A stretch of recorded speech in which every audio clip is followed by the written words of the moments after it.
watching iRacing on the Ghostfire Media Network.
Good evening, everyone, and welcome to Las Vegas Motor Speedway for the North-South Racing League's Sin City 100.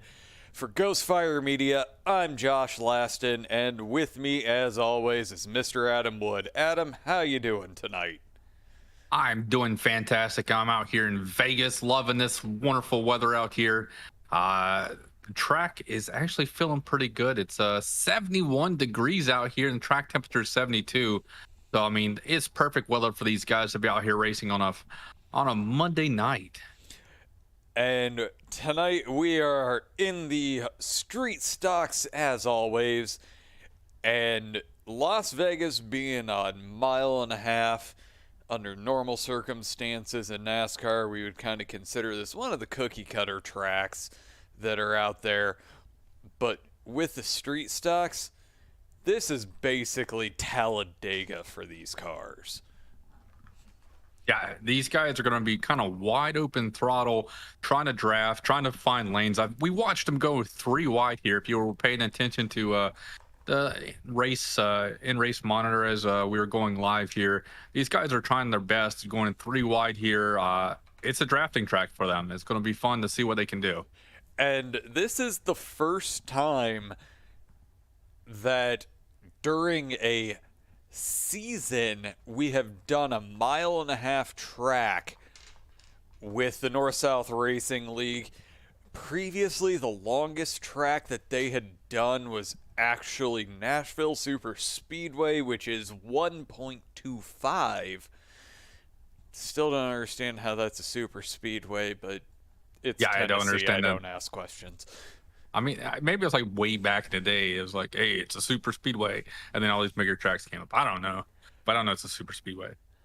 But it's definitely going to be an absolute blast for these guys. And I'm looking forward to seeing what kind of super speedway chops some of our drivers have, because this is essentially going to be, it's a bit of a wild card for these guys. Yeah, I mean, the biggest difference is, going to with either Truck Series, the Xfinity Series, or the Cup Series. Those cars are meant to have those plate racings. They have the rigidness. These cars have body rolls, so trying to make those kind of slicing moves left and right is not as easy in these street stocks. So these guys are going to have to, keep that in mind when they try to swerve left, swerve right, when these open holes happen or when these runs start to happen, to be able to control their car properly. And you just said it. These guys are going to have a little bit of a handful tonight. There's no denying that it's an unknown.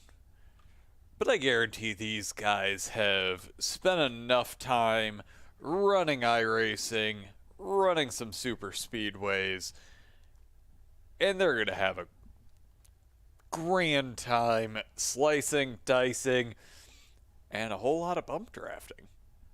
Oh yeah.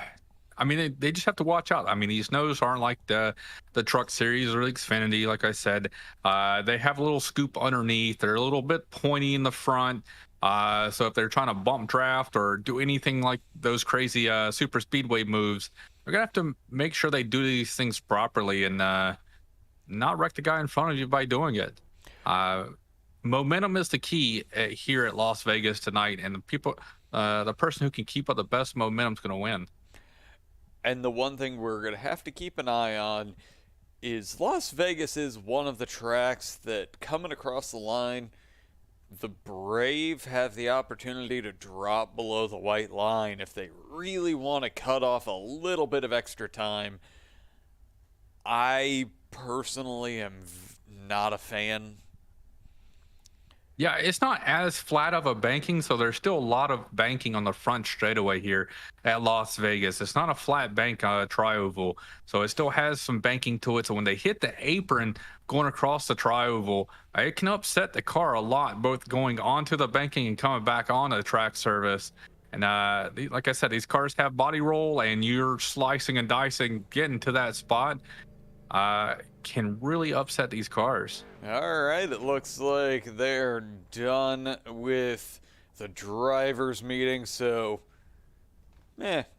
16 seconds worth of practice left right before we get ourselves into qualifying, and these guys are ready to go. As we wrap up practice with Jeff Mathis being our fastest out on track, followed by Ryan Johnson and Will Eastman.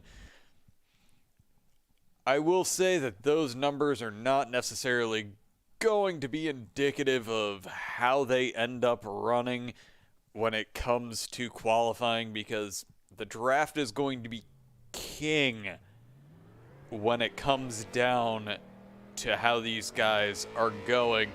And we'll jump with our first person out on track, Mr. Bryan Hacker, who's going to try to get his fastest lap in that he possibly can, because you're going to want to be up towards the front, because if something goes down, you don't want to be the person caught in the middle of it. So I'm curious. I'm going to see if they run how super speedways traditionally run.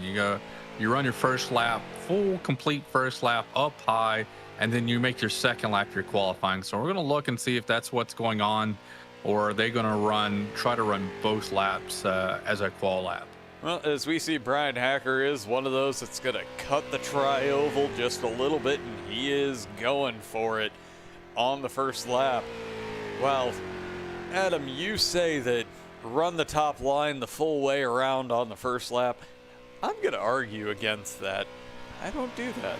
And that also may be why I generally qualify terribly on plate You tracks. pick up about 1.5 mile an hour faster if you qual on the second one, and at least on the old Cup cars, the Gen 6. These new gens, I'm still learning those. It's up in air if you're getting anything better on the second lap than the first lap. All right, so we're starting to get laps in, and the number 91 of Adam Gable is currently our pole sitter.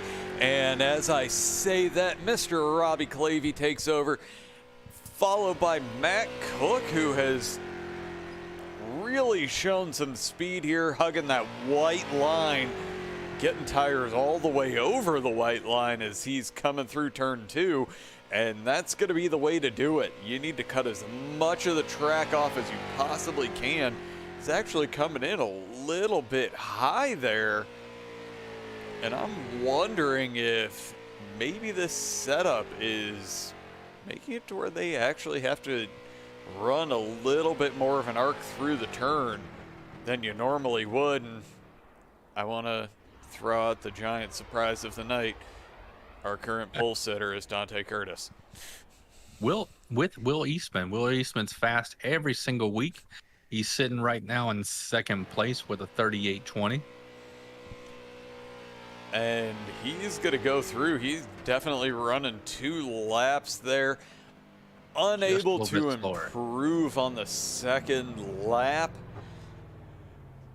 And we'll just run through.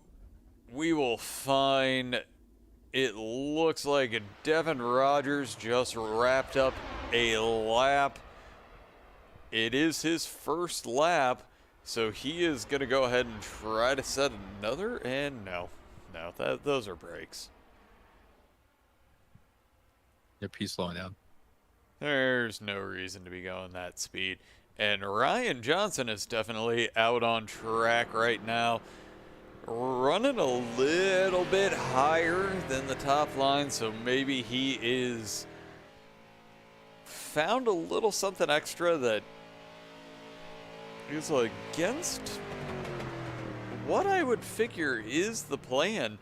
He's not trying to get down low, and maybe he's already set his time, and now he's coming into the pits and running very slow, practicing that pit entry. Gary Eschen gets his first lap in, and we've probably only got about another 30 seconds worth of qualifying as he's hugging the white line, getting all the way down, rolling about a half a car width up. Gets a little bit high, and yeah, he's just practicing pit entry. Yeah, he's out of the groove there. He's just running some laps. You So, got Jared Apel coming across the line, and his fastest lap going to get him for 12th here. Nope, he moved up to 8th, which that helps him out on that second lap because our invert is 10 tonight. and that is going to make it to where Matt Dula is going to be starting inside of the front row, followed by Justin Grosser, then Jared Apel, Matt Cook, Jason Gordon, Gary Eschen, Ryan Johnson, Will Eastman, Randy Nichols, and Dante Curtis. So we'll go ahead and take a quick look because it looks like we are actually going to have a shootout. But which I think they should advance the session, in my opinion. Yes, we're going to have it move forward because right now we're still showing key 1. Where usually it's they have a shootout if there's any more than 26 people. There are more than 26 people here tonight, but usually it's the top 4 of that heat moves forward. There's only 3 people in this last group here, so hopefully they advance the session. These 3 might just get a huge extra practice session of how to race this thing. Well, and I mean, honestly, that's not the worst, but let's take, while we're figuring things out, go ahead and run through our qualifying results to where in first is Dante Curtis, second is Randy Nichols, third is Will Eastman, fourth Ryan Johnson, fifth Gary Eschen, sixth is Jason Gordon, seventh Matt Cook, eighth Jared Apel, ninth Justin Grosser, and 10th is Matt Dula. Now remember, those will be inverted in the opposite order that I just said. All right, 11th is going to be Justin Rigsby. 12th is going to be Thomas Stewart. 13th is Shane Lovebridge. 14th is Brandon Kozinski. 15th is Bryan Hacker. 16th is Jeff Behringer. 17th is Dustin Shepard. 18th is Robbie Claby. 19th is Adam Gable. And 20th is Josh Nelms. 21st, Devin Rogers. 22nd, Travis Hoffler. 23rd is Dan Janjanin. 24th, Jesse Womack. 25th, Cody Hubrid. 26th, Justin Mathis. 27th is Casey Wood. And 28th is Jerry Lyon. And 29th, Joe Witkowski. So it does look like right now we are waiting on the session to go ahead and get moved forward. And it's 16 laps to go, and it doesn't look like anybody's going to go ahead and get out there on track. So maybe the pace truck will end up lead nothing to green. Yeah. I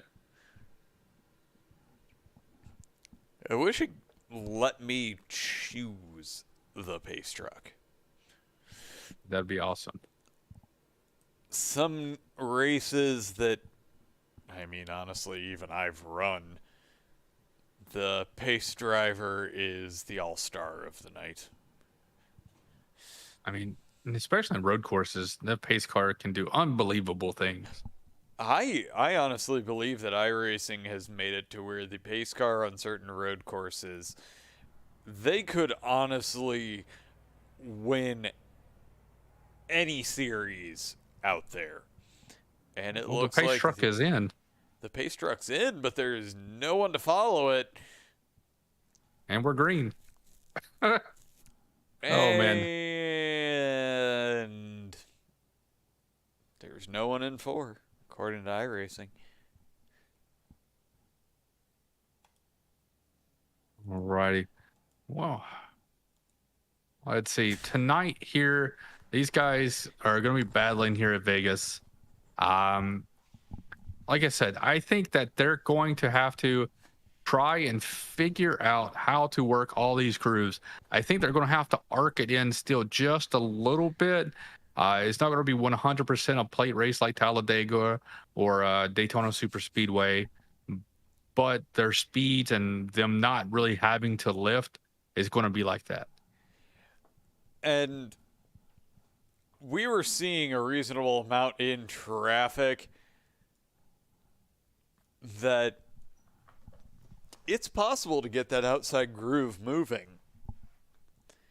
We've also saw in practice that there was an awful lot of chaos coming from people going 3 wide, which is inherent of any kind of track that you don't really have to lift. But hey, it's practice. It's where you try to learn what can you do and what can you not do. I mean, you got to throw it out there to see if you can make that 3 wide work and which lanes are viable. You got to see if you'll be able to push the outside lane to get in front of the inside lane. Because, I mean, learning it in the race is all cool and all, but being able to experiment during practice to run it 3 wide and, you know, is that not going to work? All right, well, we just washed the whole field out. So, yeah, that's not going to work. Let's not do that during the actual race. All right, we just, as Mark Carlson just said, we had ghost racers out there on Ghost Fire Media. We got our winner, which apparently they decided to not tell us too much about. But it is officially time for these guys to go ahead and get out on track for their warm-up. And we will take a quick moment to hear from our title sponsor.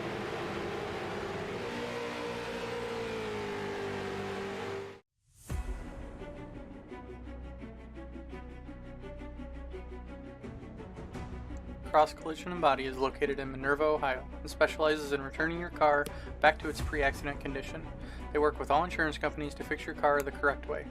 For scheduling and questions, please visit their Facebook page or call the shop at 330-868-6011. J&G Hardwood Flooring is a small family-owned business which started in 2005, located in Christiana, Tennessee, and serves all of Middle Tennessee.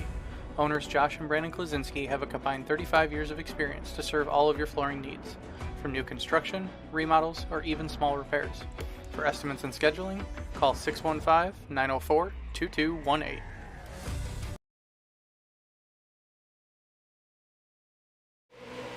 You're fine. All right, we are back as these guys are getting themselves nice and in line and starting to figure out what's the best way to attack this draft tonight. Try to figure out how close you can really get to those back bumpers without turning someone. And you know what? Just having a great time. Yeah, they're out there learning right now. They're still getting their warm up. They've sat down around for about 5 minutes after the qualifying session, so they get a little 5-minute warm up. And while we're underneath warm up, we got April out there. She's saying, "Go Tiny Horse." So she's out there cheering them on. Who? We got some viewers out there. Who are you rooting for? Let us know in the comments. We'll bring you up here and let you know, and kind of cheer for your person. Let everybody know who you're voting for and rooting for. Well, and the big thing is to know who outside of our leaders the viewers are wanting to see. So let us know what battles you're wanting to cheer on and follow throughout the course of the night. So without that kind of input, we're just going to bounce around. And not that that is a problem, because we do really want to make sure we're covering everybody out there, grabbing all the best battles out on track. Because at the end of the day, there's a reason why Adam and I are here. We love racing, and we just want to find the best racing, and we know that there are fan favorites out there, so we want to make sure we give them the love and attention that they deserve. Yeah, I mean, there's so many different battles out here. I think this track is really going to put on a show tonight. I think kind of even playing field, so to speak, wide open for the most part all the way around this track, and it's all about the momentum you can carry and help from friends. So I think it's going to be a good equalizer, and it's going to provide a lot of great action side by side when these guys get the runs. I hope these guys don't get the runs in the middle of the race. Depends on if they had Taco Hell or not. But the one thing that I will definitely say is, while I'm not discounting the level of intelligence that an average short track takes, the big thing on a track like this is knowing when to make your move, and ultimately when is going to be the smart time to take a move to the outside. And do you have friends behind you that will go with you? I'm glad you added that, because sometimes I feel like I don't have friends out on track. Sometimes you don't, man. It's okay. It's all right, Adam. You're still my friend out on track. We got Kel Curtis out there saying, "Let's go, Dante." Dante's going to be starting in 10th spot after the reverse. He got the pole, so he got the first invert spot. It's going to put him back in 10th on this initial start here. And tonight's a night that the invert is not necessarily going to be the kiss of death that we have seen previously. For that exact reason, it's a little bit of a wild card. It's going to take smart movement up to the front rather than just pure skill to get yourself there. Yeah, I mean, it could all come down to luck. You jump out and the person in front of you had a checkup for some reason, and you're able to blow by them. So, I mean, there's a lot of different things can go into these style racing, but a lot of it's going to be teamwork and momentum-based passes here. Getting a little bit of a draft, getting a little bit of push, and just timing it where to pop out in the right time to keep up that momentum. Because as soon as that nose hits that fresh air, you slow down in a heartbeat. Unless somebody is, well, quite literally pushing you from behind. And we are getting ourselves rolling here for 67 laps in the North-South Racing League, and apparently Jared Abel. No, he gets the EOL for winning last week. Aha! I did not get my normal note for that one, and apparently we didn't have anybody else getting that, and that's unfortunate because Dante Curtis got an EOL 2. It shows. Because I don't think I guess it's retroactive. He didn't show up last week to get the EOL when he raced last week for winning the week prior to that, so he gets it tonight. Well, I will admit that was actually quite a smart move, because again, it's going to be a lot easier to work your way through the field on a track like this, because if you have that willing partner, and honestly, Dante and Jared may be able to link up well and potentially create a third line and move themselves all the way to the front, as long as they're cooperative. But we are coming out of turn 4. The pace truck is getting ready to peel off. It is off, and we are racing as Justin Grosser on the outside does not get the best jump, but he has Matt Cook right there on the bumper, and that's going to be all he needs to be able to get an amazing run out there. That outside line is forming up the 38, the 15, the 23, and the 13. Looks like the 23 is going to jump down onto that low line and give the 17 a nice little nudge there. Get that extended bumper up underneath the nice high rear bumper and start getting some motion as the 17 is starting to pull away. The 17 of Matt Dula is going to lead the first lap of the night. Yeah, Matt Dula was a sitting duck until the 23 of Gary Eschen drops down there behind him. He had no help whatsoever, but Gary's right there putting the bumper to him coming out of turn 2. But the 38 of Justin Grosser is hanging there side by side. He's got Matt Cook behind him, pushing him, giving him a great push going through these corners. And honestly, it looks like both of the fronts of the rows have the exact right person running behind them in second and fourth, to where Gary Eschen, he is pushing that low line hard, and Matt Cook is doing an amazing job keeping that outside line running. Yeah, they're fanning out down the back straightaway. Everybody's kind of swerving left and right just a little bit. Like, these cars have some hell of a body roll, so it kind of pushes them kind of left to right just a little bit, but they're trying to stay square as they come up behind each other, give them that good push down the straightaways here. And that body roll, as we get a little bit of contact, the 15 gets into the 38 as he's trying to move down and put a little bit of fear into Matt Dula. He came over the radio and immediately apologized. He didn't mean to get into him like that. Matt Dula said he's good. So it's all good there. Just a little bit of trying to occupy the same space. Well, as the good part about that is it doesn't look like there's any damage to those cars, because a little bit of damage could spell the end of one of those Rose nights.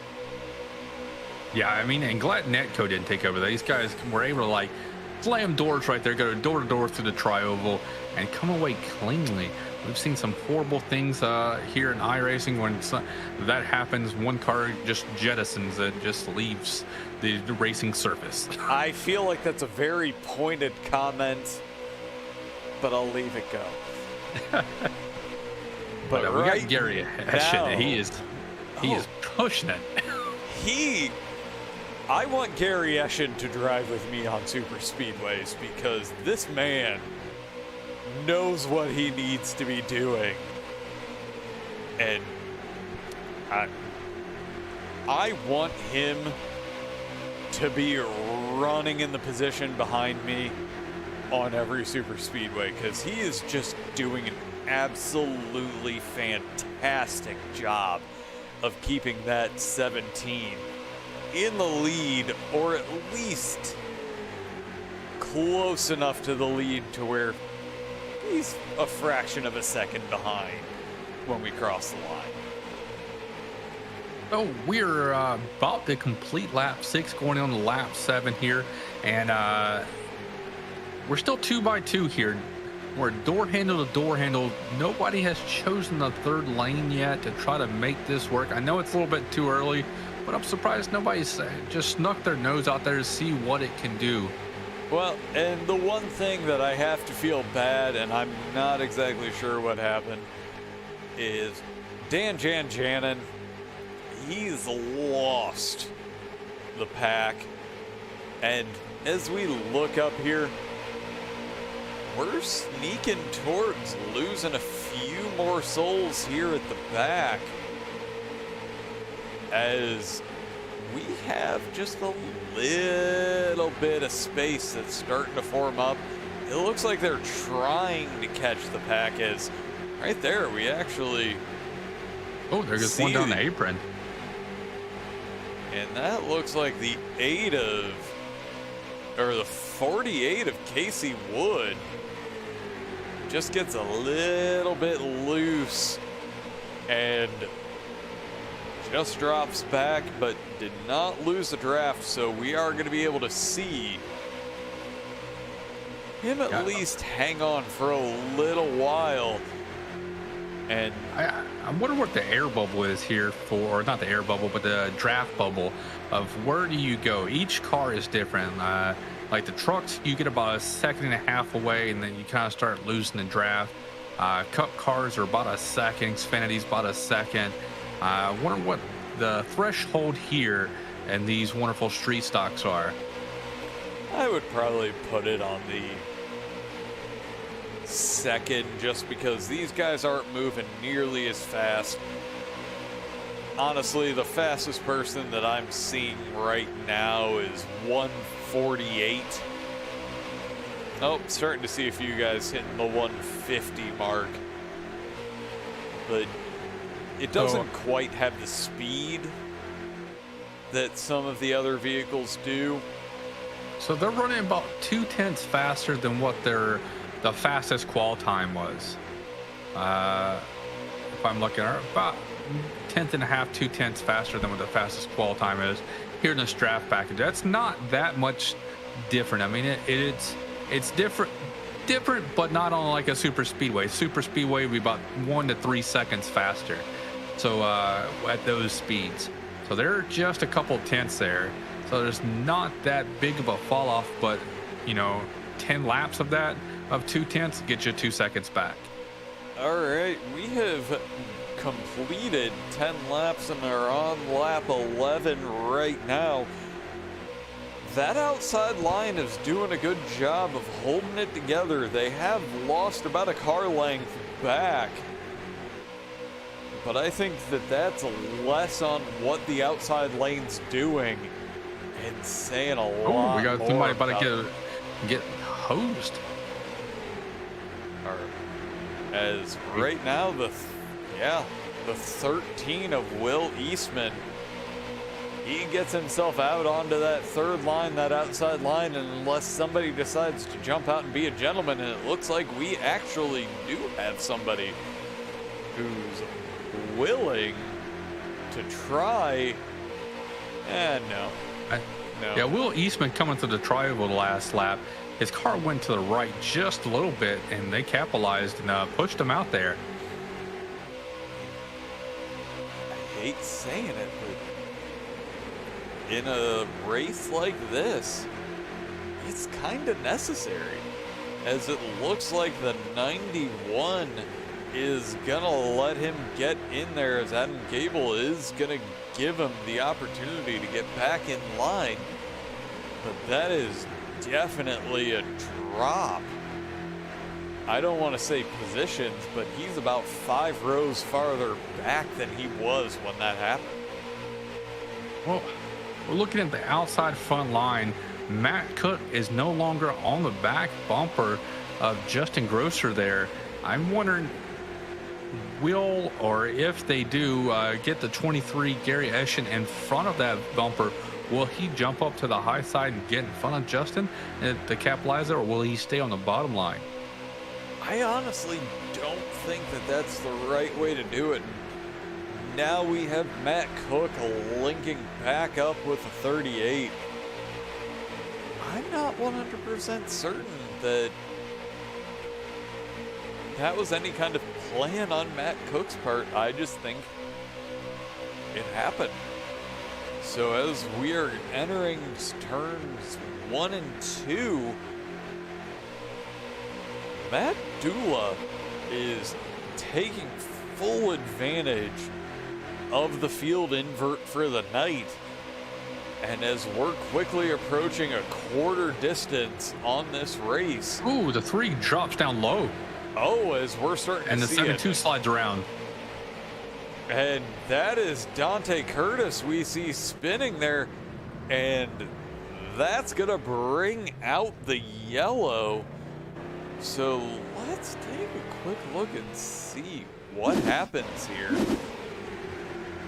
As we see the 3 get himself down low, and oh, that's just an accordion effect of everybody trying to prepare themselves to stay clear. Ooh, man, that white car barely missed Dante.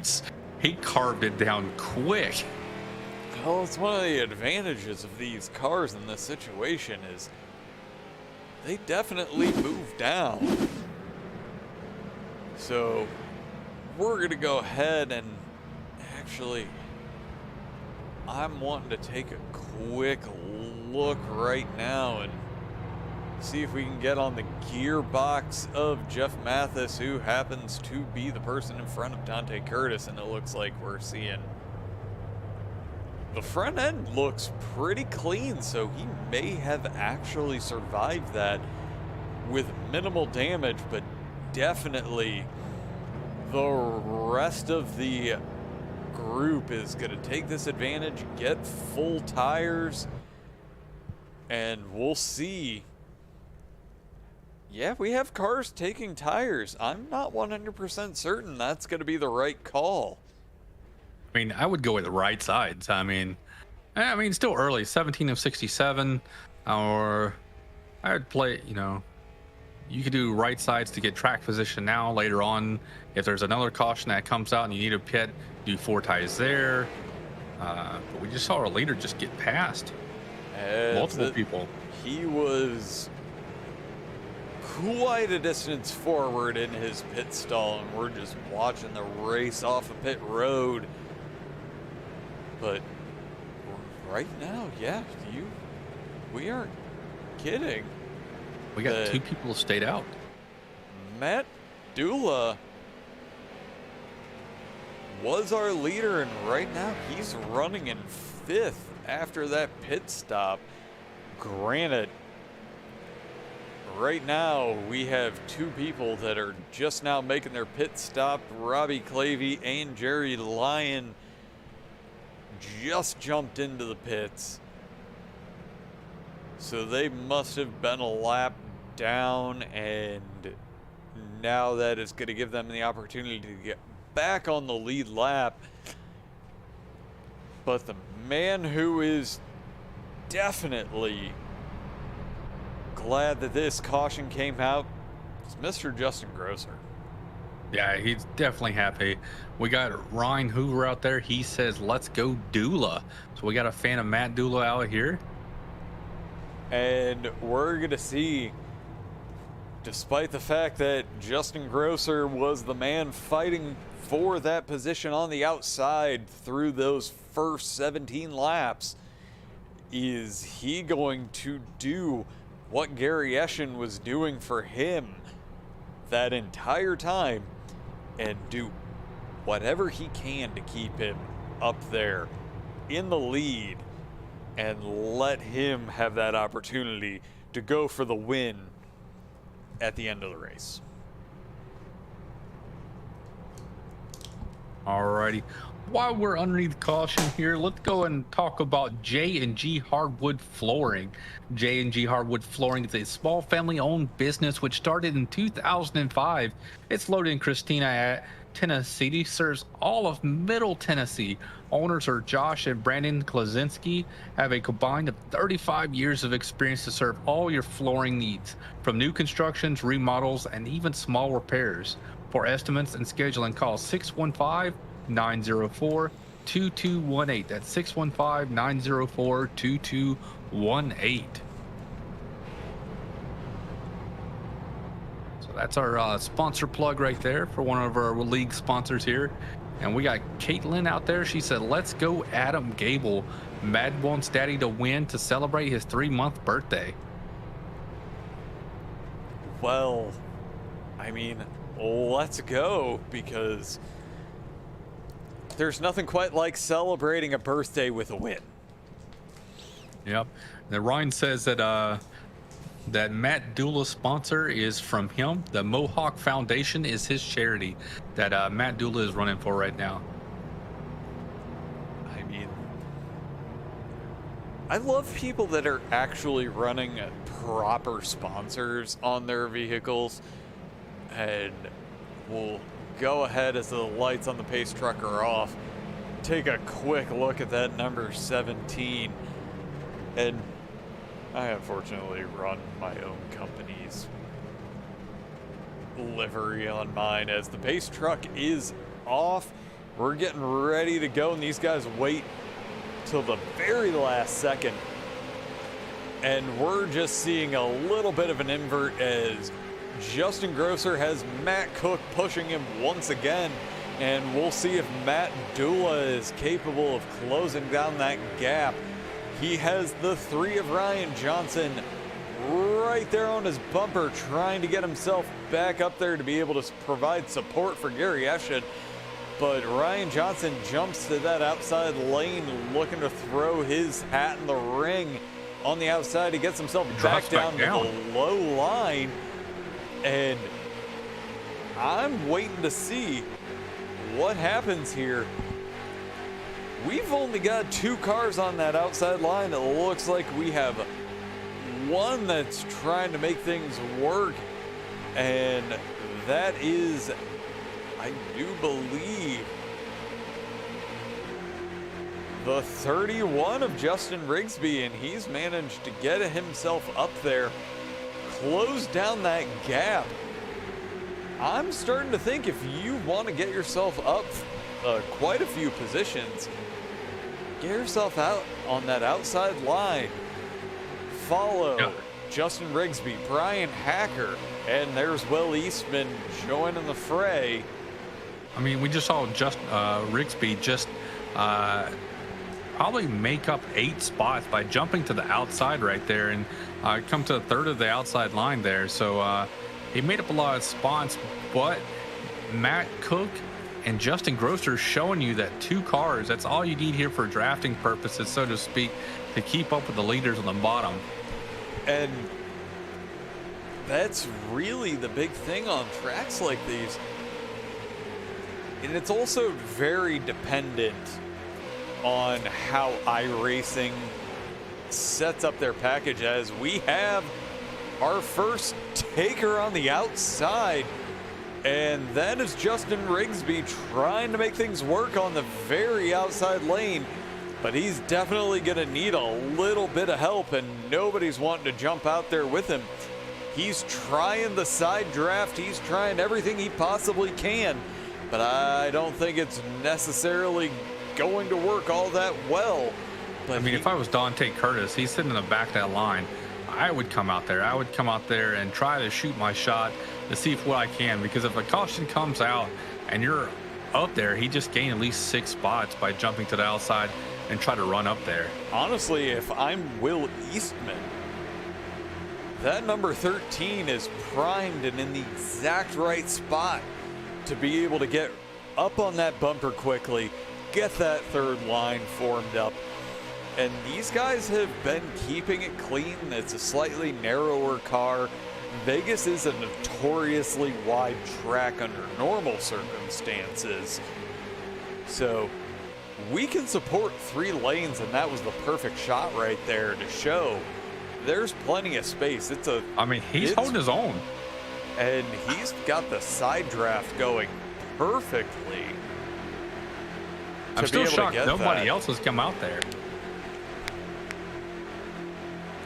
Nobody else is wanting to take the chance.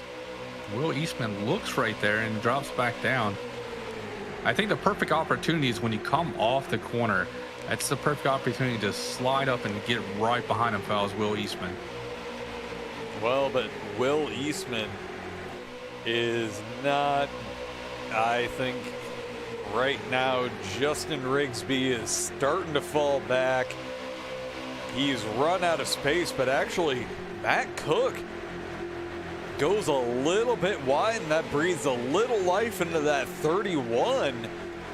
he manages to keep the draft off of Justin Grosser, but also provide a lifeline out there to the 31. I don't know if he's providing a lifeline or trying to stop the run that is coming. Either way, that's making it to where we are 3 wide, 3 lanes back. And I still think that this is sustainable. He's definitely providing the lifeline out there. There's no way around that. Man, me personally, I would be up there behind him. I would have found my groove and I would have jumped up there. I mean, we got now Dante Curtis has 1, 2, 3, 4, 5 people behind him. If I'm the blue car, the 73 back there, I'm definitely jumping to the outside and I'm coming to the front. As we're going to go right on the gearbox of Justin Rigsby to kind of see what's going on behind him. We see a couple of cars start floating up that direction, but no one's really wanting to commit. People are getting the idea as we have our first taker right now running along the outside. Trying to get a good view. Will that Eastman's is looking. 25. Will Eastman is kind of going out there. I definitely think that his was a little bit more of protection, because it looked like the 25 of Devin Rogers was going to try to make the run, but once that 13 jumped out there, there's not much that can be done. I cannot understand why no one's jumping out there. Oh man, I'm on my toes here. Just come on, somebody do it. Get out there and run with them out there. And then we got Ryan Hoover saying we got creating lines at Vegas. Awesome. Yeah, making the 3 wide work. It, like Josh was saying, this is a wide track. I mean, I think you could probably sneak a 4th car in here if they were a little bit more stable side to side here. Vegas is a wide track. I don't know if there's anybody I would trust to go 4 wide here. I don't think I know 4 drivers that I would trust to go side by side with. But as we're starting to see that outside line forming up, the 25 of Devin Rogers, he's got a good push from Dante Curtis. This is the move. These two need to link up, get themselves right up there, and we'll see 9 cars within about 25 feet squared. And now we see the 13 jump out, and that is definitely a run protection move. But these guys need to keep linking up, get themselves up there, maybe add a car to the back of that train. I mean, right now we've seen that 2 cars can really link up and really go. It's just they're not used to running that 3 wide, and to try to squeeze up there doing the bump draft, it's kind of hard right now. I think Will Eastman will be the one that's going to have to be the true player here to get out there. And now Dante Curtis and Devin Rogers can be out there. Right now, that's exactly what's currently happening as Will Eastman goes ahead, commits to that outside line. Okay, I don't know if he committed or he got kind of pushed out there. But either way, he's there. We officially now have 3 full-fledged lines, because it's not just a random car, but Will does get himself pushed up a little. I think Bryan Hacker's going to clear Matt Cook right there and take over the center lane. And all right, we're hitting. So is this where Ryan Johnson jumps out in front of Bryan Hacker, takes over the middle lane? And we're starting to see this is getting a whole lot of crazy. As we'll go ahead and jump right here. Matt Dula is dropping fast, and that outside lane just is not gonna be able to form up nicely as Ryan Johnson makes the fantastic fantastic move. Yeah, see, I think the difference is, you know, the 31 was side drafting like crazy to stay where he's at. Where Justin Grosser, when he moved up, he left lanes. And So that's just what happens. and now the 31 goes from being right there at the very front and top 5, all the way almost to the back of the pack. Same thing with Matt Cook and Justin Grosser.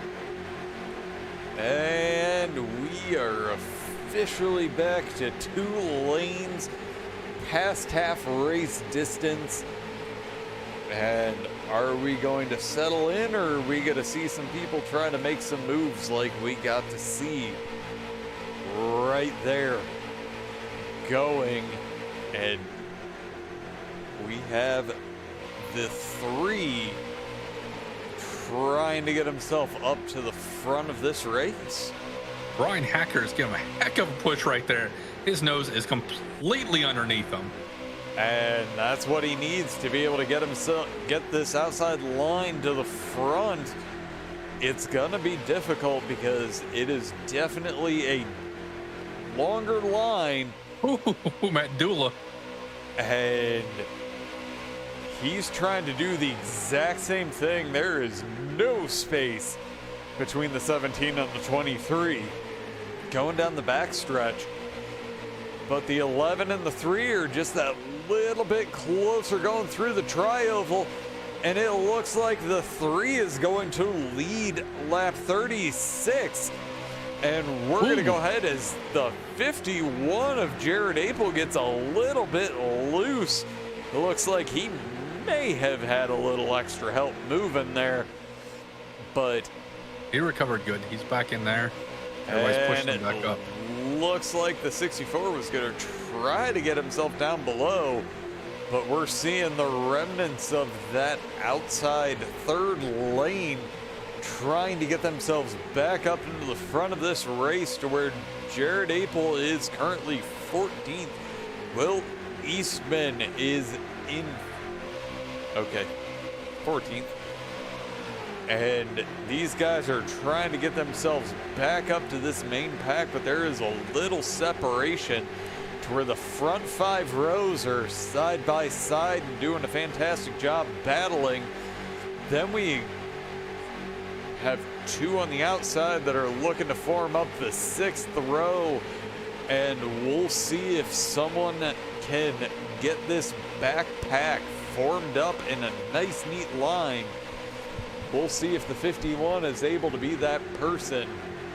Yeah, Will Eastman needs to drop down, and they need to form just one line and be able to push as the 21 or 51 of Jared Apel comes across the nose, the 91 right there. And we'll jump back up to the front as we actually see the 51 jump to the outside lane and try to make a little bit of move. They're slowly on the move there. Now the question is as he closes in on the bumper of that 8, is he going to try to throw something in the middle, or is he just going to fall in line? As he's kind of poking his nose right there to maybe push his way through the middle, because that is what got Ryan Johnson, our current 2nd place runner, up there, as the 51 gets a little bit low on the track, and he's looking like he is gonna just get a little bit squirrely. He's looking at the middle line once again. But as we move ourselves back up to the front, the 17 of Matt Dula is doing everything he possibly can to keep Gary Eschen up at the front of this race. But it looks like the outside line seems to be just a little bit smoother and a little bit more on the stable side. Yeah, a little bit more banking. You're able to get that a little bit longer of a run coming off the corner with a little bit more speed. As we see Ryan Johnson, for the first time, almost clears Gary. The outside line for the first time came close to clearing the bottom line. We haven't seen that all night long. We've seen him just barely get the nose out there. And if he clears, I'm just going to say, I don't think that that's going to be the best move, because he's been getting an amazing push from Bryan Hacker. Cutting down at that point, kind of a dick move. Yeah, but I mean, looking at what Bryan Hacker's able to do for Ryan Johnson, it looks fantastic. But right now, the number 30 can't come close to the Bryan Hacker's bumper. Oh. So, we had some bump draft almost gone wrong. And that's what you need to avoid in these specific situations, because these guys, they're on such the ragged edge of grip. And these cars are also kind of known for the nose lifting the rear tires off of the asphalt there. You get a little close, and you're going to have some problems. But the one thing we have not had to talk about is we have 25 laps to go, and crossing the line for 24. Looks like Ryan Johnson's going to get another lap led. We're approaching lap traffic. Yeah, I think they'll probably catch them next, probably 2 to 5 laps, most likely. These guys are put on a clinic. Right now, we don't have a third line going, so either they can stay on the apron or can they go high. Hopefully, they do not stay on the bottom line. Oh, as we're starting to see a little bit of crazy as the 51 gets slammed out into the wall. And that's going to cause a lot of chaos and a lot of disorganization towards the back, as he pulled in pit road. That is spreading out the field massively, as right now these guys at the back of the pack, that's going to cause a lot of issues for our off and on again leader of Ryan Johnson.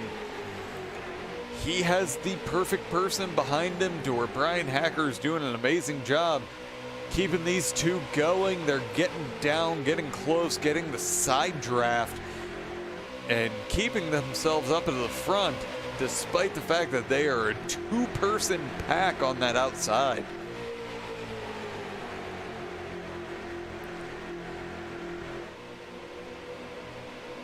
But the question that I will currently have is, can we get this bottom line formed up and keep it nice and consistent to be able to make sure that we don't really have too many issues keeping it going? Yeah, these guys are working hard right now. They're trying to get it there. The outside lane is trying to come back up. We got the 89 right now of Dustin Shepard. He's trying to make his way back up, be that third car in line there. I'm surprised that 30 car right there of Cody Hubbard does not jump up there beforehand. He's sitting fourth in line. I'd rather be third line on the outside than fourth in line on the bottom. Well, as we're closing in on 20 laps to go, and right now there is that bumper right there on the 11 to where the outside line is forming up to where it's Ryan Johnson, Bryan Hacker, the 98 or 89 of Dustin Shepard, and 25 of Devin Rogers, and Dante Curtis has joined the party. Look at this run. And oh, there's just barely not enough for Ryan Johnson to get his nose. Honestly, myself, I'm perfectly happy where Ryan Johnson is. He knows he's going to be able to get just enough of a run. Yeah, it's just if Bryan needs to be there though. Right now, Bryan hasn't been able to get to his bumper in about 2 or 3 laps. 89 needs to be right on the back of the Bryan Hacker, the 11 right there. 11 finally gets to him. But we got a lot of people pitting this lap. We got a lot of people on the bottom line is pitting. I was wondering what just happened. It looks like we're starting to see that bottom kind line's of going. formation, and right now we see quite a few people. So Gary Eschen leads our pack in, and Dustin Shepard on this low line is making a fight to get his lap led. About half of the field makes their way in, and now is the time for everyone to be focused on getting the pit stops perfect.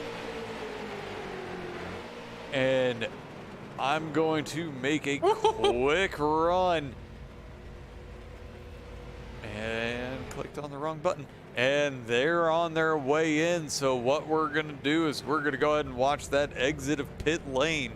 It looks like everybody's going to go ahead, take the tires, as Matt Cook looks like he is winning that run off of pit road, and that is going to be his crowning achievement. That's if the 14 goes with him. You know, whenever everybody catches up, who chooses what lane? And with 17 laps to go. 17 laps to go. Now's the time to go ahead and get yourself lined up. Try to create some separation, because we'll go to the blimp view here. Honestly, if Matt Cook and Jesse Womack link themselves up, they're going to be able to drop Randy Nichols. All right, so the battle right now is we got Ryan Johnson. He's on the apron in 1 and 2, coming on the back straightaway. How do they blend up? And we see that right now. And Jerry Lyon is going to go ahead, be a little bit of a roadblock, but it looks like Ryan Johnson, Matt Cook may be able to get just a sniff of that draft, and the run he should be able to get coupled with that draft should be everything for him. But I'm wondering why Ryan Johnson's running so high right there. Safety and probably trying to get his assistance. As he's going to go ahead and slide himself in there for third. But the 15 and the 14 link up perfectly to take over the lead of this race. Jesse Womack is up 22 positions to currently be running in second. Yeah, and Jerry Lyon is up 24 to running in fourth, right there on the outside of number 77. He needs to get himself down on that low line. Maybe I think he wants to be the leader on the outside. It's going to require a little bit of assistance, but he seems to be doing a good job on the side draft, keeping himself up in there, which is not an easy feat. I'm going to say the 31. Justin Rixby should jump up there. Honestly, I think there's a lot, because it has been a while since I have run one of these cars at a track like this. iRacing has obviously done a banged up job of making it to where these outside lanes can keep up.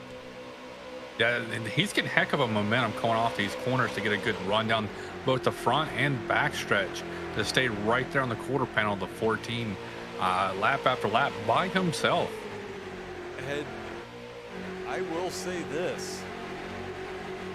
There's nothing quite like a green flag pit stop cycle. Separate some packs and make it to where there's only a few people that are really going to have the opportunity to fight for the lead. However, I will definitely say that this second pack being led by Matt Dula is dropping back just a little bit right now.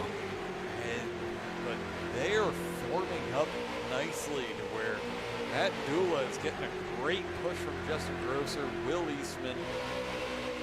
These guys are formed up in a nice 5-car line. Yeah, they lost almost a tenth right there on that lap to the main pack. really want to see these guys try to get themselves back up there and get a really good fight, because I want to see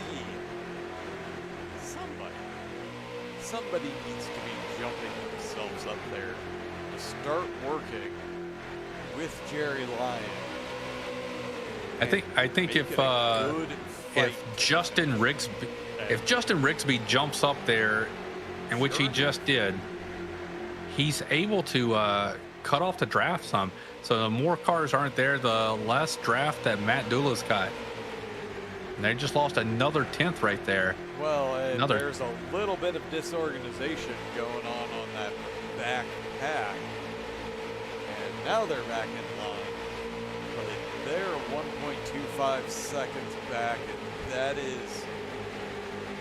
So, chances are that's going to spell good night for this pack. So they moved it up because Bryan Hacker's a better pusher, it looks like. Matt Dula just came out of the radio and said, "Bryan, push the hell out of me." And he said, that is the plan. So Bryan Hacker's at the helm right now, trying to push him up. They're back. They fell back almost 3 tenths now, coming to almost 4 tenths now. They're 1.4 seconds. And part of the problem is that gap between the 11 and the 91 of Adam Gable. And if they can't manage to close that, no, this is getting... Oh no, the 15 got a heck of a push by the 14, put him sideways through the tri-oval, and almost lost it there in front of the 77. And we'll jump back up. We've got 9 laps. The 77 gets a little bit loose, and that looks like that was from the push. I'm not going to say it was a little bit of a nudge out of the way, but 31 almost takes advantage of it. And honestly, the person I'm thinking I would want to be in their seat right now is actually Ryan Johnson. So they've dropped 5 tenths now. Matt Dula and Bryan Hacker have dropped 5 tenths. They're down to 9 tenths of a second off this front pack. They are pushing it. And this should just be barely enough for them to start getting a sniff of the draft, especially considering there's a bit of disorganization and a massive hole that those guys are pushing into the air. They're down to 2/3 of a second. These guys are coming fast and gonna be playing a major role in the finish of this race. Yeah, Matt Dula and Bryan Hacker, they cut off 3 tenths on that lap. Let's see what they can do here. They're sniffing the draft going on the back straightaway. They're discombobulated up in that front right now. There's 2-3 wide almost. As we're starting to see people trying to get themselves set up nicely for the finish. And that is a tight pack. We have 3 rows, 2 wide. Justin Rigsby actually will lead that lap. We have 6 laps to go, and it looks like the 17 of Matt Dula has officially got himself up into drafting distance. He's going to close this down. Matt Dula and Bryan Hacker, they dropped the rest of that group to get up here. The conversation on the radio, it said, come on, Bryan, take me to the promised land. Talking to Bryan Hacker, give him a hell of a push. Right now, if he does anything to leave him behind after that, I don't want to talk to him. Right now, Matt Cook is in a spot that he wants to be in. The 77's not able to give the 31 of Justin Rigsby the push that he needs. All right, now. Oh, the 69 drops it. Oh, and the 31 gets a little bit loose, but they managed to hang on to it to where, hey, there's our 4 wide, and the there he goes. The 14's around. Turns, and that's yellow flag. All of that hard work that was done to get themselves back up to where we could have a 7-8 car finish up at the front. It's green, white, checkered time, everyone. Oh man, that was a crazy little thing. The 69 of Randy Nichols dropped underneath the 3 of Ryan Johnson and just made it 3 wide right there. Well, as we go 4 wide, and like I said, Jesse Womack just has, he's just in the wrong place.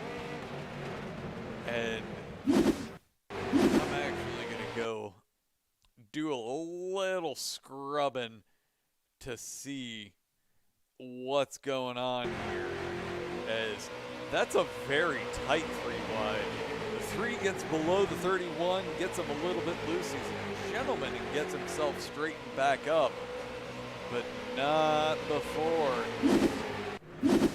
Causes a little bit of chaos behind him. But So we had Caitlin Womack out there. She said, "Ooh, I heard some screaming in the basement. I had to go and check to see out the action." My wife has heard far too many expletives, and yeah. My wife's not looking forward to me coming back. After being gone for a year, she's not really used to it. And then when I was there, I was in the back, out of the way. But now I'm moving it up into the main house, and everybody's going to hear my frustrations. All right, as we are getting ready for this green, white, checker, let's go ahead and hear from a few more sponsors of the North-South Racing League. 5 Star Realty Group is located on the Emerald Coast in beautiful Panama City, Florida. The 5 Star Realty Group has years of experience in residential properties, investment opportunities, vacation rentals, and commercial properties, and looks forward to helping you with all of your real estate needs.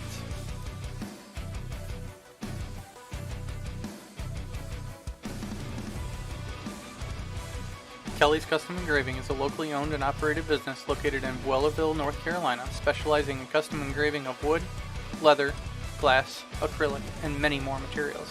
Be sure to like and follow their Facebook page to view all of their amazing products and place your order. And we are back, and the off-air conversation between myself and Adam was, what happened between Ryan Johnson and Justin Rigsby right before that caution. Talking about runs, that would have been run-inducing for me. Yeah. Man, these guys were having so much fun trying to come up there. I wanted to see Bryan Hacker push Matt Dula to the top. Go 3 wide with that momentum that they had coming up there, instead of just falling in behind the field with 6 to go. I would have been pushing, going to the top, and seeing what we could do, because riding in the back of the pack, there's nothing that you can do. No, there's 8 people that are definitely not happy about this caution. However, there's quite a few people that are happy about it. Yeah, let's see how everything shakes out here. Bryan Hacker's going to be on the bottom side this time on this restart. Matt Dula's going to be in the 4th spot on this restart, sitting on the outside. Who's going to be the first one to dip out and go 3 wide? I'm going to go with, let's see, is Justin Rigsby? He's in 6th. I'm going to go with him. He was doing it earlier. He had the fantastic side drafting. He was able to make it work and was able to drive up to the front there. So I think he will be able to do it, and I think other drivers are going to follow suit that are, 8th, 12th, 15th, further back there. And given the fact that we essentially have 2 laps worth of racing, you've got to do that immediately. There's going You only to get be, 1 shot. Yeah. I'm going to avoid quotes that could get us taken down. But lights on the pace truck are off. It's time for these guys to get lined up. Matt Cook by chooses the team. bottom. Honestly, I don't know. I mean, Matt Dula has shown that he's been a great pusher, but so is Ryan Johnson. And Ryan Johnson's got Bryan Hacker behind him. And I think the outside line will be more discombobulated. I think they're going to be scattered out because they're going to be doing 3 lines. I think the bottom line is the right way to go. I won't completely disagree with you. However, when we get a third line, it's going to be on the outside. Chances are you're going to have to stop a run. So you're going to have to be really trusting of that outside guy to do it for you. And with only 2 laps to go, I don't think it's going to happen. I think everybody's going to roll the dice and wait to see if that third line will just stall. But we're coming out of turn 4. 2 laps of racing, unless we get another caution. Nope, there's only one green white checker. But we are green flag. The 69 of Randy Nichols does get a little bit in front of the 15 of Matt Cook. Matt Cook gets an amazing jump, and the 3 is trying, but we're starting to see a little bit of 3 wide going here at the back door. Bryan Hacker, Gary Eschen, and Justin Grosser, and the 15 What happened to Matt Cook? is off the side, and I can't catch him. I have no idea what happened there, but we're going to go ahead and stay up here at the front. The 3 of Ryan Johnson's getting quite the push from the 69, and Here comes Bryan Hacker on the outside. Bryan Hacker and Justin Rigsby on the outside, and it's going to be a question of how much do I trust the car behind me. But Ryan Johnson and Randy Nichols are looking to be pretty well lined up. But Gary we're Eschen's to the starting to outside see making it 3 wide. Gary Eschen try to get a third line going. If I'm him, I'm just going to go ahead and jump in. We have, as we are going to come across the line, is it going to be Ryan Johnson? And oh, that is a pile up. Oh, As Ryan Johnson takes home the win, I can't. I gotta get back here. I don't know if I just gotta do it. yeah, that was nuts. Yeah, I saw it coming. This is a traditional super speedway finish, as there is just so much going on here. We'll take a quick look as Bryan Hacker tries to squeeze in the middle, and He had everybody push him across the line. He's in front of everybody's nose sideways, and he has everybody push him across the line to be in front of him. He's like, "No, you shall not pass." all right, as let's go ahead, take a quick run through our finishing lineup for the night. We have our winner of Ryan Johnson. Second is Justin Rigsby. Third, Matt Dula. Fourth is Bryan Hacker. Fifth, Justin Grosser. Sixth, Randy Nichols. Seventh, Gary Eschen. Eighth, Dustin Shepard. Ninth, Cody Hubert. And 10th, Dante Curtis. 11th is Jeff Mathis. 12th is Robbie Clavey. 13th is Devin Rogers. 14th is Jason Gordon. 15th is Shane Loveridge. 16th is Travis Hoffler. 17th is Will Eastman. 18th is Dan Janin. 19th is Jesse Womack. And 20th will be Adam Gable.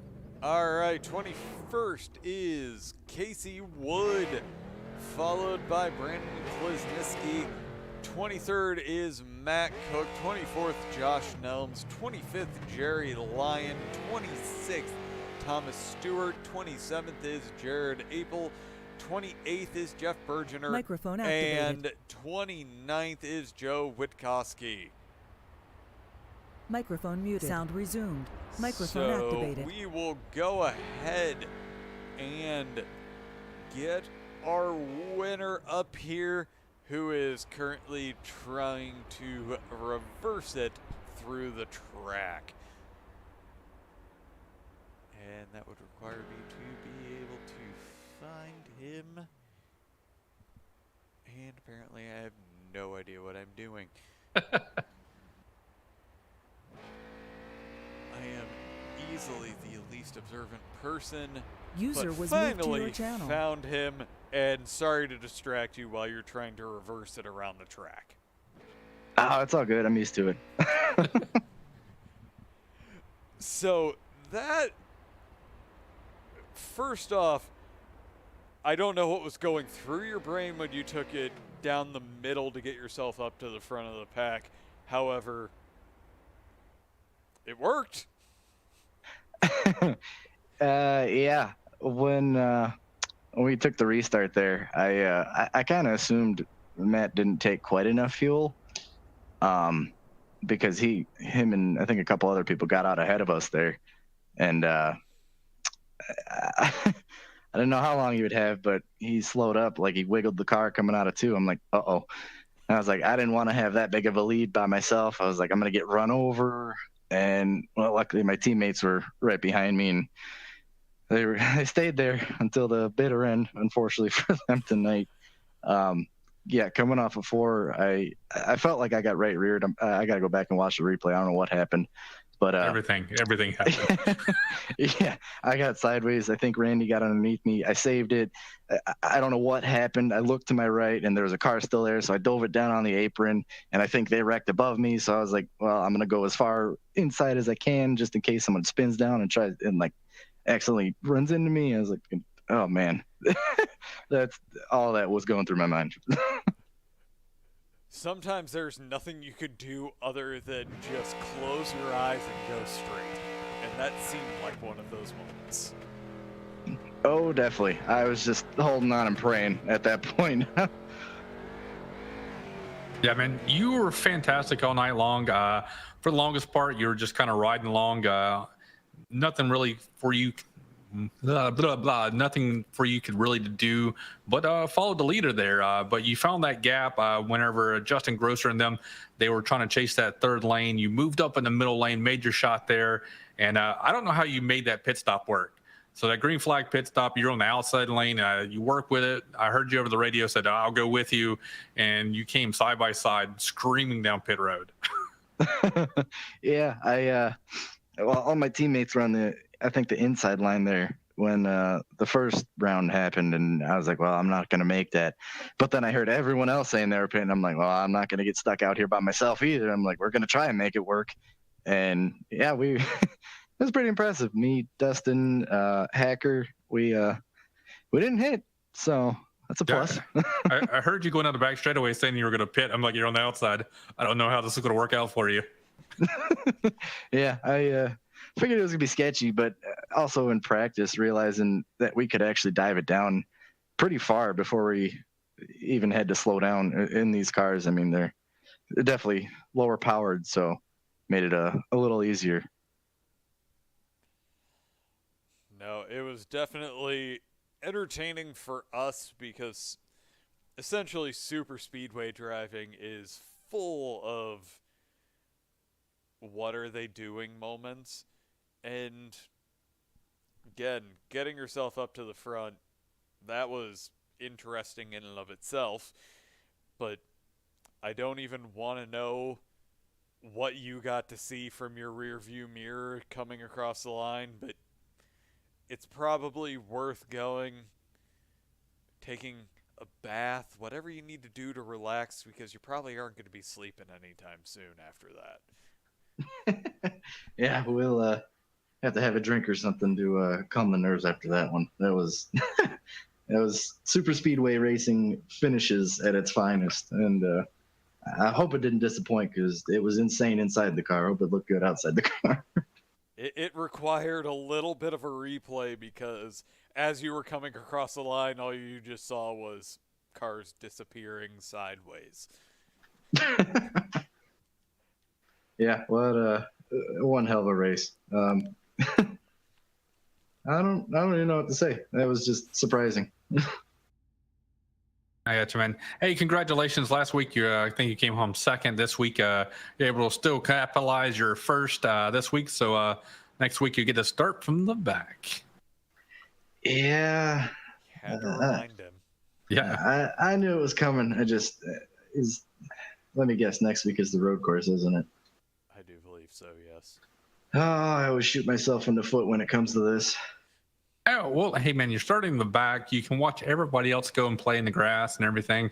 And hopefully you can just play it safe and pick off spots. Yeah, that's fortunately, that's going to be our only option. We're just going to have to be patient.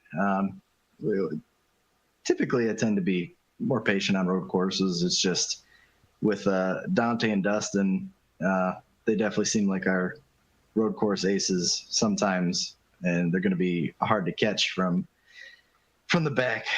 So it'll be interesting. Definitely interesting. Well, it's going to be fun rather than Adam trying to bring you down by reminding you we're at the road course next week. Go enjoy the win. It was great for us, and congratulations once again. Thanks, guys. User was moved out of your channel. Onward to Mr. Justin Rigsby. User was moved to your channel. Had just an absolutely amazing race. What was going through your mind going to the outside and somehow making that work for quite a while? I don't know. I didn't want to just ride in line. I'm here to have fun and see what'll work. And I rode for a little bit just to get the feel of the car. And I just, at some point you got to try something to gain spots. So I jumped to the outside, and surprisingly it worked. Even up there on the top 3 wide for a while, earlier in the race. But man, that was awesome. I'm glad to hear someone else has the same mentality that I do, that occasionally you just get bored and need to do something to spice it up and have a good time. Yeah, I mean, we're still early enough in the season. It's in the end, you're going for points, but at the same time, you don't want to be bored out your mind. We spend enough money on all this stuff, and you want to have fun, most of the time anyway. And I was really surprised the outside worked as well as it did, and I just hate we come up a little short there. I really thought we would have it, and just got out of sorts right at the end, and still able to bring it home second. It was one of those runs that who knew that a solo car could make it work on the outside, but it put you in position for what I would say was probably the biggest code brown of the moment of the night. What ended up leading to that caution? What was going through your mind when Ryan got below you? Just randomly, it seemed. Yeah, up until after the race, I wasn't really sure what happened because I didn't have anything from the spotter or nothing, and suddenly I was sideways, but yet we all kept going. But after getting a chance to look at it, apparently we were 3 wide, and I feel like I may have been the end cause of that by as low as I was, not knowing the 69 was under him, and I'm not sure how I missed it if my spotter said it, but I did not know he was 3 wide. I gave a little more room and seen how it went, because I was not scared of the top. It was obviously fast, and you could maintain speed up there. Yeah, I mean, you were running fantastic. You were able to get the outside line to work. That last green white checker, the bottom line kind of faded away to start with because of Matt Cook not having enough fuel and running out there, and then it was a mad scramble of everybody trying to jockey for position at that point. Everybody was dropping down a single file, dropping back up, and a double file. We had one person looking for a third lane there, coming through 3 and 4. It was crazy, but you were able to kind of hold that position and slide across the line there for a second. Yeah, I hate with just kind of got out of shape where I think me and the 3 touched coming out of 3, and I think I was a little more out of shape than I thought, and Hacker, just happened to get a nose there as I tried to come down and give the 3 the good old door to get the checkered, if you know what I mean. But I was really surprised no one went to the outside after we got through 1 and 2. We were 4 or 5 in line on the bottom coming to the white, and I thought enough had been proven during the race that somebody else besides me would have went out there. But I'm glad they didn't. That put us in a position to try to get the win. And I hate that I ended up taking the car to the garage before pulling to the podium spot up there. It's just been a while, I guess. But the fatted calf, Ryan's fatted calf, Monte Carlo was super fast, and hopefully we can keep it up a few more races in a row here. Well, congratulations, man. When you go back, if you were listening to us, we're out there trying to egg on drivers to come up behind you when you were 3 wide, because we were like, man, somebody's got to come up there and help this man out. He's in no man's land holding it down, and nobody was wanting to take the attempt to go out there. So, good on you for not just sitting there running in line and coming out there and putting yourself up there to come home second place tonight, man. Hey, I appreciate it. I try to put on a show. I mean, points is one thing, but if you can get out here and get people watching at home and enjoy what they see, sometimes having a lot of fun and getting wrecked is better than running in line all night. So I'll be the one that we'll always try something different, and maybe next time we'll get someone to follow us through and get up there a little easier. All right, great run. Looking forward to seeing what you have next week on a road course. Thanks, guys. Looking forward to it. User was moved out of your channel. All right. We'll go ahead and hear from Mr. Matt Dula coming in third. How you doing tonight, sir? Not so bad. Wish I was 2 spots in front of where I finished, but and I'll take it. So Adam was filling me in on some of the more entertaining radio chatter that you guys had trying to get back up to that main group during that last long run. Yeah, Hacker was pushing me. As it turns out, Grosser was telling me that he was about a lap short on fuel, so he wasn't able to push me back up to the front pack like we needed to, but he ducked down and just kind of got in tow. And then Hacker came up, and I was telling him, man, hey, push me as hard as you can. If you don't spin me, then I don't care.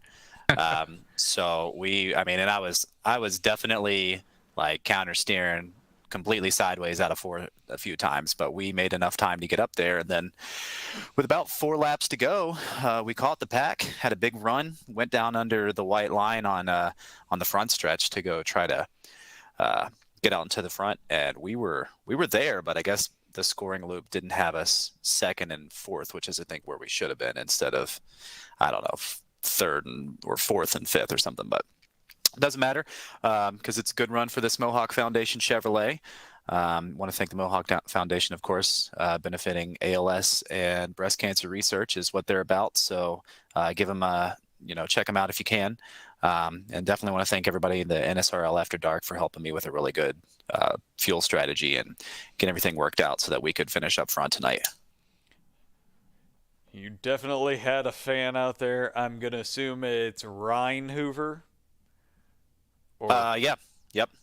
That's right. That's one of the guys. Yeah, he was definitely out there cheering you on tonight and doing everything, brought up the Mohawk Foundation, and wish we would have known a little bit more going out into it because it's a obviously worthy cause, and love to highlight those kinds of things going throughout the night. Yeah, absolutely. We'll be running this car all year in the North-South Racing League, and probably, hopefully work it to run it next year too. So we'll be talking more hopefully after some more good runs. I'm glad that I got it up on TV running out front for the first couple of laps, and overall a pretty good night. So gotta be excited about that. But 2 more positions. That's the goal always. Get that win. I mean, congrats, man! Coming home third, and but you were able to time the invert just right, get that 10th spot, leapfrog you to the first, and we're out there being strong all the way up front all night long until about halfway through the race. Pit stops came out a little bit short, but like I said, you and Bryan Hacker were pushing it like crazy. You guys came from about a 1.4 second deficit there, and made that lap up in probably about 4 laps, and caught it. I thought you guys would hang it wide, go 3 wide, with the way Bryan Hacker was pushing you, trying to move it that way, but you guys chose to kind of stay to the bottom, to the inside. A little bit harder way to drive underneath people, but like you were trying to get it done. Oh yeah. Hacker was giving me a heck of a push, and I knew that he was going to be a good pusher, because when I was pushing Gary up in the front, we were making the bottom lane work really well, but then he got hooked up to Ryan and started gapping us, and I was like, man, this guy can really, really push. So once he got behind me, I was like, we can make this gap up if I just paint that white line. And then when we got up to the front pack, my experience was telling me that the bottom lane was consistently the fastest all night. I just wasn't as good of a pusher as Hacker was. So figured if we could stick together and take the bottom line, we were just going to pretty much be unpassable till the last lap. But it didn't happen this time. I'm sure next year we'll have another super speedway run like this, and we'll be able to try to time it out again, as long as we avoid the big one. I got you, man. Hey, congrats on 3rd place tonight, and we'll see what you and the Mohawk Foundation have to put forward for the rest of the season, man. Yep, absolutely. Thanks, guys, for putting this on, and I want to thank the North-South Racing League as always, and all the moderators and race control for doing their jobs too. So it's been a lot of fun. It's a great league, and can't wait to hopefully be up in here getting more interviews from you guys. Sounds great to me. Congratulations, and we'll catch you next week in Northern California. Sounds good. Can't wait, guys. See you then. User was moved out of your All channel. right, that is gonna do it for us tonight at Ghostfire Media. I'd like to make sure and give one last thanks to all of the sponsors for the North-South Racing League: Cross Collision Body, J&G Hardwood Flooring, 5 Star Realty Group, Kelly's Custom Engraving, Track Time Entertainment, Nelms Racing, and finally RC2 Race Promotions. Catch us on Wednesday night on Ghostfire Media for the Sim 500, and Sunday nights for the AOLL Cup Series. Once again, I'm Josh Laston. That's Adam Wood. Have yourselves a good evening. Thank you for watching iRacing on the Ghostfire Media Network.